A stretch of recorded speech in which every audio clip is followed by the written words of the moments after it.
Hey friends, welcome back to Homestead on a Prayer. We're just getting into really the beginning of summer now, and that is when we really start harvesting from the garden. So I do have some vegetable harvesting that we're going to be taking a look at soon, but today we're really going to be focusing on harvesting herbs.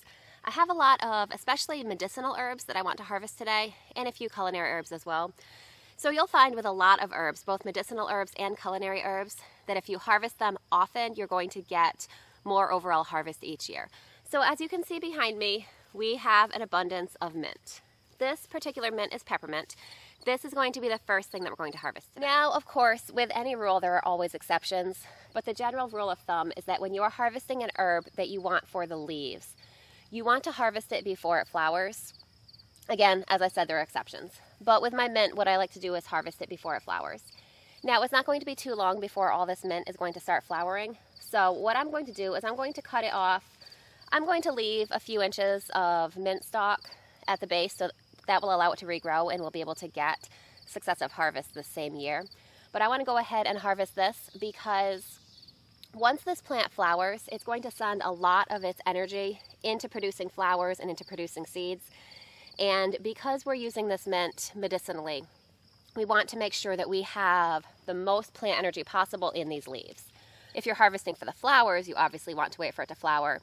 Again, this is a general rule of thumb, but for the most part, if you're harvesting a plant where you want to use the root medicinally, you usually want to harvest in the fall. Because in the fall, what's happened is that plant has taken all that energy that's been produced in the top growth all season long and sent it down into the root. It's going to store it in the root for fall over winter. So for the most part, the fall is going to be the time when your root is going to have the most plant medicine in it. Now, mint is not one of those plants that you have to be really careful or picky about how you harvest, because if you've grown mint before, you know that it's basically unkillable. So I'm just basically clipping the stems with some kitchen scissors. I'm just going to set these into this harvest bowl I have here. You know, these are some of these are a little long for the bowl, so I'm actually going to cut these in half. So on that note, I would actually love to get one of those beautiful flat harvest baskets for harvesting herbs. Honestly, I haven't really looked into it much, but if you have any that you'd recommend, I would definitely love to hear your recommendation, because for the moment I'm just using my big mixing bowl, but it would definitely be easier to carry around long stems of herbs if I had one of those beautiful baskets.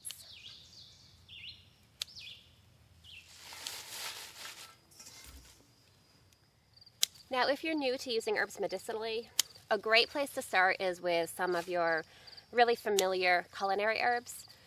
If you actually research the properties of a lot of these culinary herbs, you might be surprised to find that a lot of herbs that we use in cooking actually have a lot of medicinal properties too. So this is true of mint, it's true of oregano, thyme, sage. There's a lot of herbs out there that you're probably familiar with and you probably already have in your kitchen or your garden that actually have a lot of medicinal properties. A lot of those culinary herbs tend to be very safe. Now, when I say they're very safe, obviously do your own research, because even herbs that are considered safe are not necessarily going to be the right match for every single person.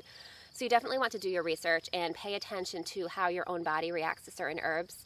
Because while these herbs, for example, peppermint here, do tend to be very safe herbs, that does not mean that it's going to be completely safe for everyone in every situation. So again, do your research.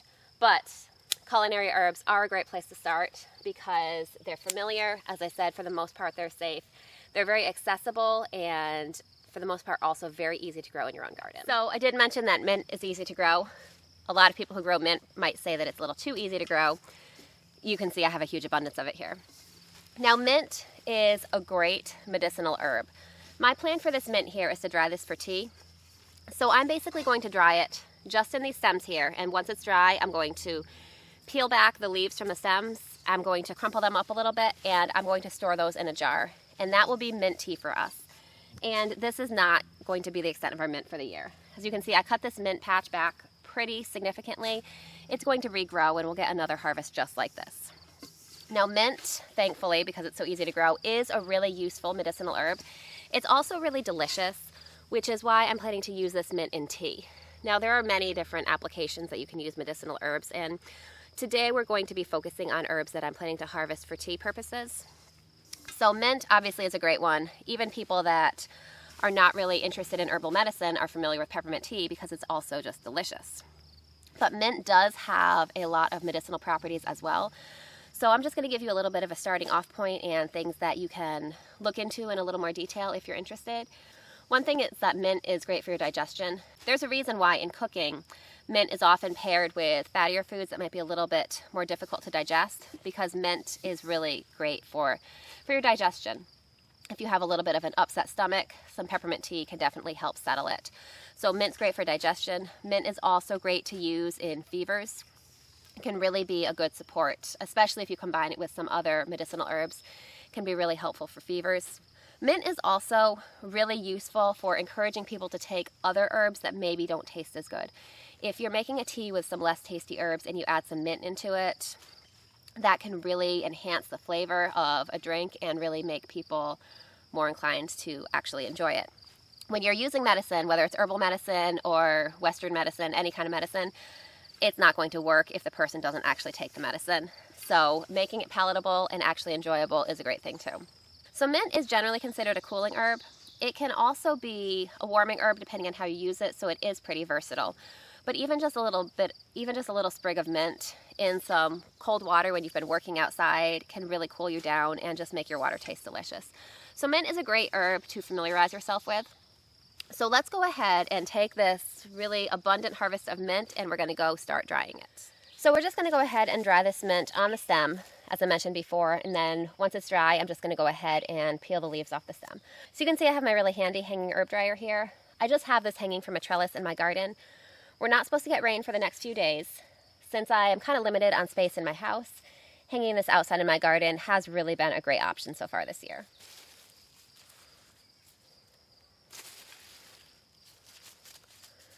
So I just want to lay these out in a single layer. I want to make sure that they have enough airflow to really get dry, because my goal for this mint is to preserve it for long-term use.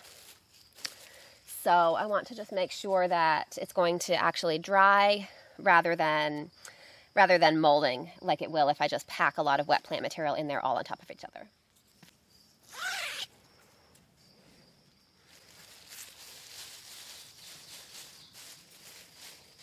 Now, if you don't have a handy hanging herb dryer like this, you could definitely just hang bundles of herbs in your house to dry. You could also, I've also in the past, I've just laid out the stems on paper towels on my counter. I prefer not to do that because it takes up a lot of valuable kitchen space, but there's definitely options. If you don't have a drying rack like this, then just go ahead and dry your herbs however it works best for you. So I've got 2 shelves in my drying rack all filled up with peppermint. So let's walk around the garden and see what other herbs we can find to harvest today. So over here I have my lemon balm. As you can see, this is a little smaller than my peppermint patch, not quite as abundant, but lemon balm is in the mint family, and so it won't be too long before this lemon balm has really taken over like the mint does. Let me show you. If you can see, I'm not sure if you can see the stem of this lemon balm here, but you can see that it's kind of square. Plants in the mint family will have that square stem, so if you see a stem like that, that's a hint that it is somehow related to mint. So we're going to go ahead and cut this lemon balm plant back. I'm going to do basically the same thing that I did with the peppermint. We'll leave a few inches behind to allow for some regrowth, but you know, lemon balm, it is a mint and it's a pretty aggressive spreader. You're going to have to do a lot to be able to kill it. So I wouldn't really worry about harvesting your lemon balm pretty hard. So I'm just going to go ahead and cut all these stems down. I'm going to leave a couple leaf pairs at the bottom. We want to try to get some regrowth so we can get a second harvest from this. So again, with lemon balm, we are harvesting for the leaves. So that's another plant that I prefer to try to harvest before it flowers, because that way the maximum energy possible is still in these leaves.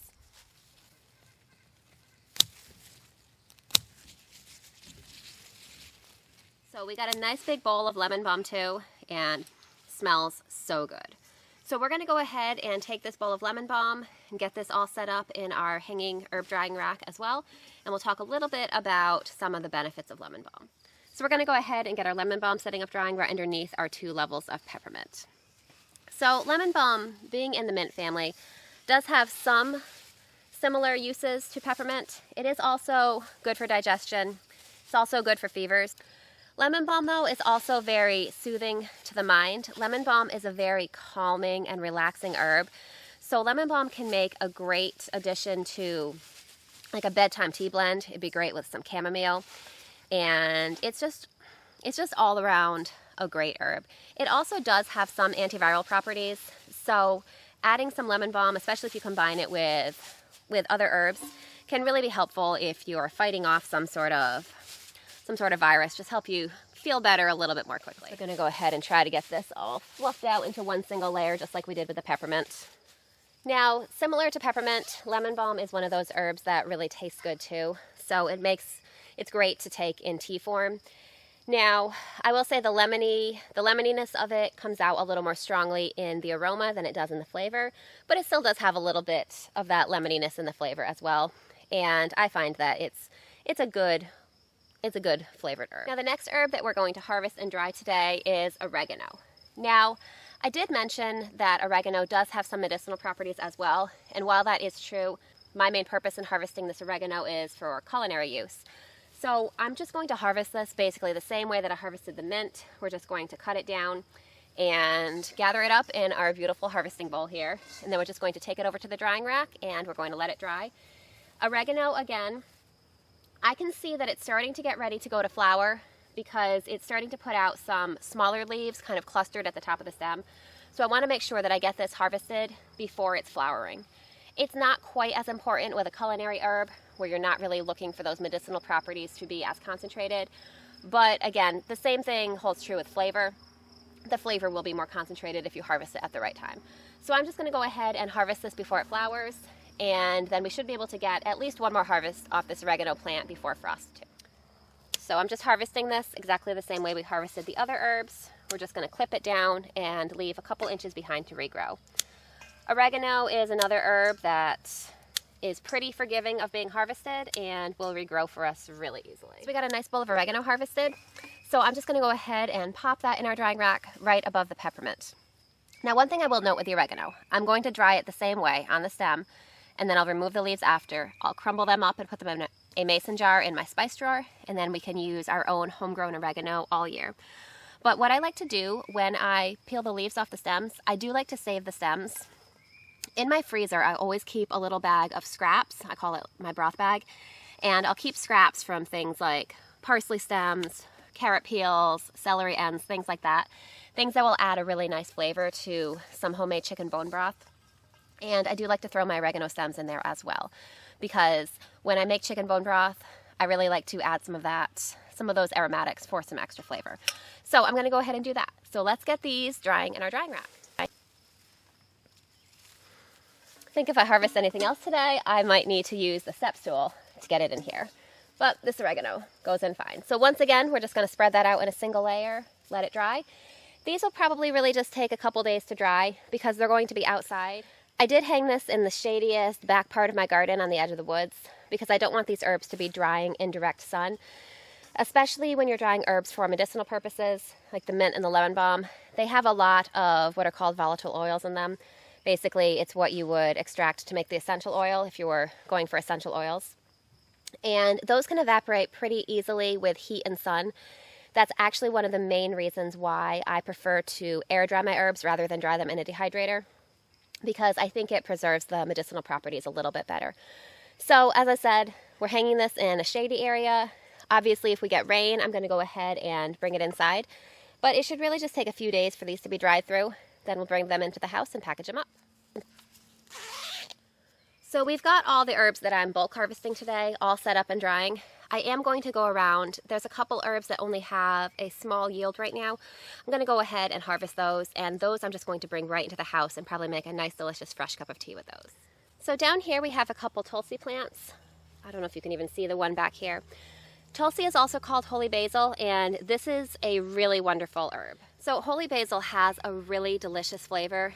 It's just very, very herbaceous. It's kind of hard to describe, but it's really delicious. It makes a really wonderful tea. Holy basil is what is called an adaptogen, which basically means that by taking it regularly, it helps your body to be able to cope with stress. Now, you know there's so many stressors that we all have to deal with in our daily lives, and some of it's positive stress, but even positive stress can be hard on your body when you deal with it long enough. And holy basil basically just strengthens your body to be able to adapt, you know, as it says in the name, just to be able to cope with that stress. And it just has a whole list of positive health benefits. So I really do like to grow it. Now, as you can see, this plant is tiny and we're not going to get a big harvest from it yet. The main reason that I am going to be harvesting from all my holy basil plants, they're all little like this right now, is because I want to encourage them to get big and bushy. If you see in the joint here, almost like a little tomato sucker, there's some little leaves growing. So if I just pinch off the top of this, what's going to happen now is I've taken the tip of the main stem, and where these little leaves are coming out in the joint, it will form two main stems here. And unlike tomato suckers, we actually want to encourage this branching, because rather than making a tall, spindly plant, taking off the top and encouraging side shoot production is going to make this a nice bushy plant, and that should give us a larger harvest. So I'm actually going to pinch off one more section down to this little section here. So you can see my really abundant harvest so far. So throughout the garden, I do have a handful of holy basil plants. They're all similarly sized to this one. So I'm just going to go through the garden. I'm just going to pinch the tops off all of them.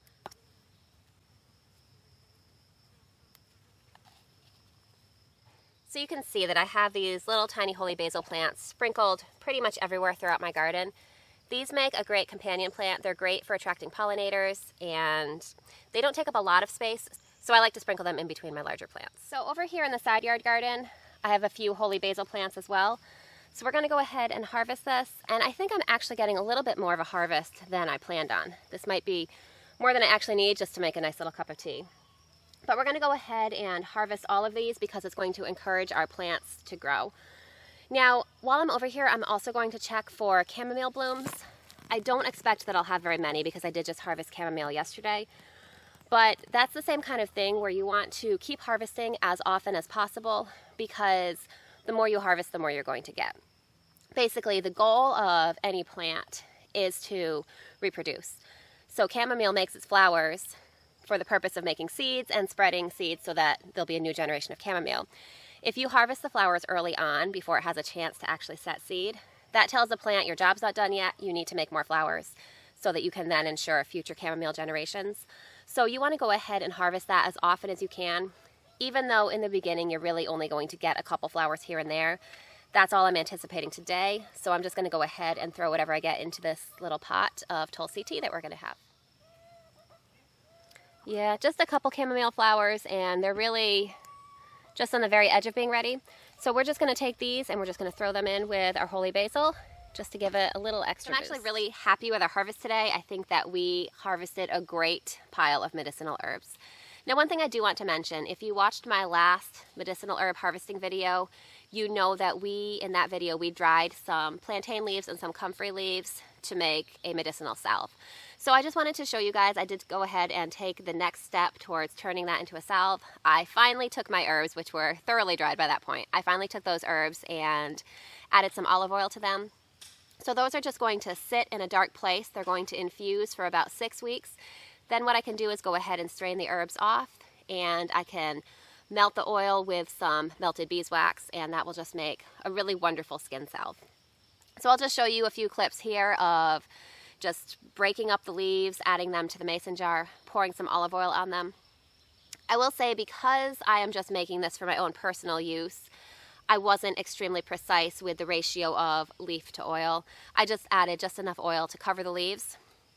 One thing that I forgot to show in the video is that you do want to, once you get your leaves covered with oil, take something like a knife or a spoon, just kind of poke it down into your mixture just to remove any trapped air bubbles.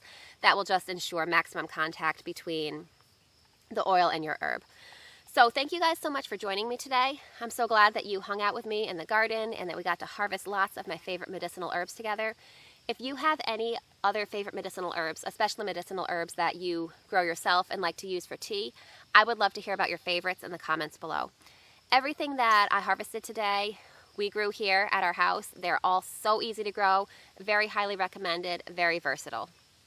So if you have any herbs that you recommend as well, I'd love to hear about them. In the meantime, I hope you're having a great day, and I can't wait to see you soon. I'll see you next time.